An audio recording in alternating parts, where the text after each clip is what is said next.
Alright, welcome back to the backmarker update. Today we're going to be looking at the F2 race at Jeddah, Saudi Arabia, the Jeddah Grand Prix. The winner of the sprint race was the 11 of Eric Hogger, and the winner of the feature race was the 14 of Enzo Fittipaldi. Great win for Fittipaldi. We are going to be looking at the backmarker finishes for the eight teams that we consider to be back of the grid. Pretty uneventful day. There were a few accidents, but not that much in the way of caution cars. Not a lot of penalties. We'll be talking about the penalties of anybody who was disqualified, had to withdraw because of penalties or mechanical issues, like just random disqualifications, like tire mechanical parts just not being up to spec, cheating. Obviously, if there's any aero manipulation that was done.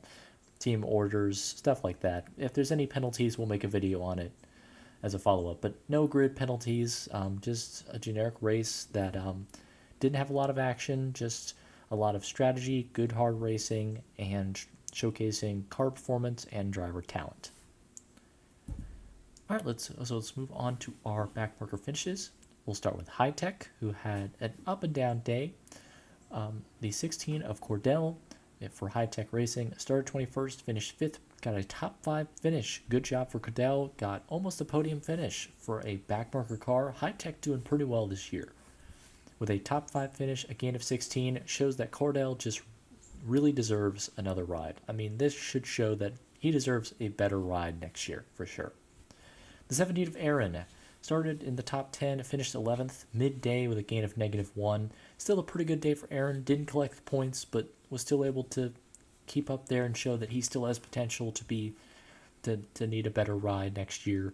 Definitely better than High Tech. Maybe High Tech's good, but the fact that they started 21st, started the worst car on the grid, the High Tech 16 started the worst on the grid, shows that these two drivers in general just need better rides. They're outperforming their equipment. As for Campos Racing, better than I can say for the Campos Racing drivers. Hajar in the 20, started 8th in the top 10, finished outside the top 15, didn't finish the race, finished 17th with a gain of -9. Terrible day for Hajar, just got caught up in some incidents and didn't finish the race. So, bad day for Campos, and it gets even worse when we look at Marty in the number 21. Started 11th, finished 20th, also DNF this race, got caught up in an incident. Both Campos cars started in the top 15, finished outside the top 15, DNF'd in the races. Terrible start for Campos Racing. 2 DNFs, 2 cars outside the top 15. Just bad day for both drivers. Looking at Trident for sure started 9th, finished 8th with a gain of +1. Started 10th in a Trident. Started in the top 10 in a Trident car. How about that? Trident showing that its cars may look ugly, but at least they have a pretty solid start to the year with a top 10 finish for Vashur. Shows that he deserves a better ride than the second worst team on the grid. As for Stanek, though, started 12th, finished 21st, finished in last place, DNF'd the race. I mean, starting in top 15 in Trident equipment is pretty rare, but when you decide to finish last place, getting caught up in an incident, that just shows that you just didn't take advantage of a amazing starting position. I mean, top 15 for both Trident cars, second worst team on the grid, starts both cars in the top 15, and you finish last place. Just swing and a miss, just a terrible, terrible day for Stanek. Hajar, Marty, and Stanek all -9 gains. I mean, that's just, all 3 of them just had horrible days. All 3 of them DNF'd in the race, by the way. All 3 of them DNFs. Alright, and then going towards the worst team on the grid, PHM Axe. I don't know how you say the second part of their name. I'm just going to say Axe because that's what it looks like.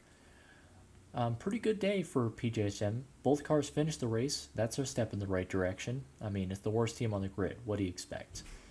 Dirksen started 19th, third worst car on the grid, and finished 12th. Top 15 finish with a +7 gain just shows that Dirksen, his talent he's more deserving of a better ride than the worst car in the field. So, I mean, he needs a better ride next year. That's what I'm saying.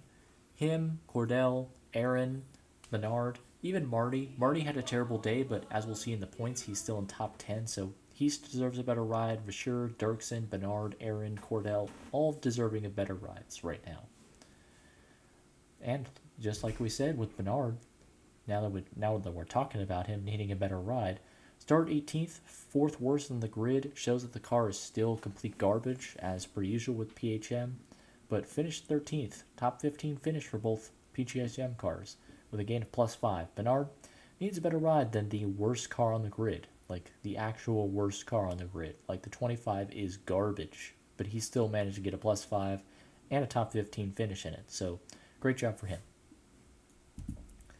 And speaking of backmarkers in the top 10, as we look at the points positions, we have Maloney ahead of Fittipaldi, both of them winners, +15, -15 for 1 and 2, 15 points separating the difference. I mean, that's a pretty close margin for an F1 for an F2 championship. So none of them are safe. But as we look down in the points, Aaron and Marty. Aaron in 4th place, -18, still in the hunt in a backmarker car for High Tech Racing. Still showing up. High Tech is once again kind of competitive this year for a backmarker car. As for Campos Racing, 6th place with Marty. Marty had a bad day and is still -21. Shows that he still has potential. Has a really bad day. DNFs in the race. Still 6th place in points. I mean, that's pretty dang good with only one of the Red Bull livery cars in the top 10. I mean, that's pretty good for a backmarker to be -21 points out of the possibly leading in the championship.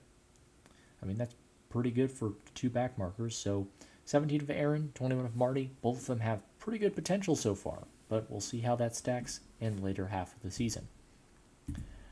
All right, that's going to do it for the backmarker update of the F2 race at Jeddah. Thank you guys so much for watching. Like if you like, dislike if you don't, subscribe if you like it, and I'll see you guys next time. Toodaloo!